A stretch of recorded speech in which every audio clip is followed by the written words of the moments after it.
Oh, I can tell you some of the challenges that I'm finding myself in terms of immigrant clients today. Leaving aside the fact that there's this incredible, chaotic human rights violations of, separating families and children, of which most of us don't know what to do, and we're made impotent in many ways, to intervene.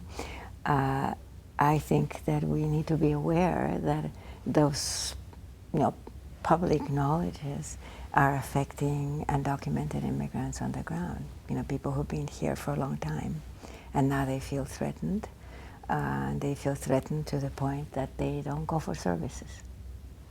They are afraid of taking public transportation. They're afraid of coming out of their homes. So, and so we have to start saying, well, who are the people who really absolutely need to get their insulin in a health clinic, and start reaching out to them if they don't come to us. And we can certainly use the phone in the same way, by calling ourselves. Rather, the other thing that I was saying is use the phone for the families who are separated from their loved ones, to call them and remain connected. But now I'm using the same technology to say some of the challenges is that our clients are unreachable, and maybe we can reach out to them and have phone therapy, or phone